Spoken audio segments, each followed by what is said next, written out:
இப்போ எல்லாருமே காசை வச்சுட்டு பணத்து முறையில் பிள்ளைய கொண்டு போய் பஞ்ச வேணும் கண்ட்ரோல். அப்ப காத்த தொட்டாத்தையும் பள்ளிக்கூடத்தில் சேர்ப்பாங்க. இப்ப அப்படி கிடையாது. புரிஞ்சு ஆபீஸ் போயிட்டு வந்தோடனே தவக்கிற பிள்ளைய கேட்கிறாரு கொண்டாடிக்கிட்ட, ஏய் சுமிதா பையன் எதுவும் பேசினானா? நான் மாவாட்டிக்கிட்டு இருந்தேன் வினோத், என்னை கோத்தான்னு சொல்லிட்டான். என் செல்ல மகன் நோத்தா சொல்லி விட்டானா? நாளைக்கு மஞ்ச வண்டி வர சொல், தூக்கி ஏத்தி விடுவோம். அங்கே போய் பேண்ட பைய கழுவுறதுக்கு 8000 ரூபாய். டிங் டாங் டாக். நேரம் 12 மணி 00. பூரா படிக்க வைக்கிறீங்க.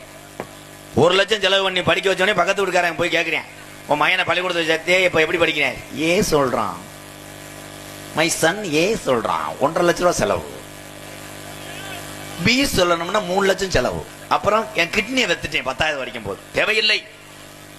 காசை கொடுத்து படிப்பை விலை கொடுத்து வாங்க முடியாது. அப்படி வாங்கியிருந்தால் ஏபி நாயகனாக அப்துல் கலாம் ஐயா கிடைத்திருக்க மாட்டான் அந்த தமிழகத்துக்கு.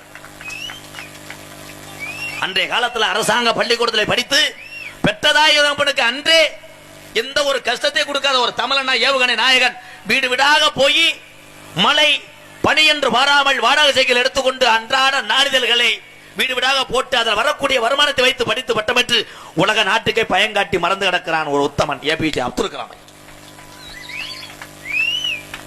இது கை தட்ட மாட்டாங்க. எப்போ தட்டுவாங்க? ஒரு சீச்சி சீரனுன்னா தட்டுவேன். சீரனுண்ணி முடிச்சு முடுக்காட்டு பாடுத்தார்.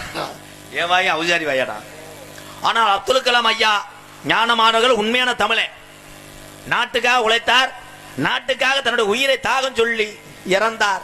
அவர் சொன்னார், நான் இறந்தாலும் உரமாக இருப்பேன், இந்த உரத்திலே வளர்வதுதான் ஒவ்வொரு தமிழ் இளைஞன் என்று சொன்னார். ஆனா நல்ல மனுஷன் அந்த கருப்பேன் காலியத்தான் முதல்ல கொன்றுச்சு. இப்ப இருந்திருந்தாருன்னா இதே தெற்கு காமூருக்கு வந்திருப்பாரு. ஐயப்பன் பஜனையா, இந்த கோயில் கும்பாஜியமா, ஐயப்பன் தான் நான் வர்றேன் அப்படின்னு வந்திருப்பாரு. 2 பேரும் பக்கத்தில் போய் இளவட்ட நின்றுப்பேன். அப்துல் கலாம் சொல்லுவார், தோழர்களே, நாடகம் யாரு நாடகம்? எம்கேஆர் ஐயா நகைச்சுவை பண்ணுவாரா? உட்காந்து பக்கத்தில் 2 இளவட்ட இருந்து, ஐயா அண்ணியா ஒரு மாதிரியா தூக்கம் வருதாயா, கொஞ்சம் கணேஷ் போல ஓடுறீங்களாயா? அது கூட தாலி ஒரு மாதிரியா வாய் நம்ம நம்ம பூலிப்பு வாங்கியா கெடுத்து விட்டுருப்பாங்க. அவர் 1 மணிக்கெல்லாம் எழுந்திரிச்சு வீட்டுக்கு போயிருப்பார். ஓவைகளை வச்சு மூடிக்கிட்டு இருக்கணும் வெதர் அந்துவோம். அதனால என்ன சொல்ல வரேன்னா, ஒவ்வொரு தாய் தகப்பனும் பெற்ற குழந்தைகளை பள்ளிக்கு அனுப்பி வீட்டுக்கு வந்தவன கவனிக்க வேண்டும். காலங்க சீரழிந்து கொண்டிருக்கிறது. அன்புறவுகளே, உங்க பிள்ளைகளையும் உங்களையும் நீங்களே காப்பாத்திக்கிட்டாத்தேன். இன்னைக்கு சொல்றேன், யாரையும் நம்பி வயசுக்கு வந்த பிள்ளைகளை பக்கத்து வீட்டுக்கு எதிர்த்த வீட்டுக்கு அனுப்பும் போது கவனம் தேவை. நாடுகள் சீரழிந்து கொண்டிருக்கிறது. உண்மையிலே இல்லையா?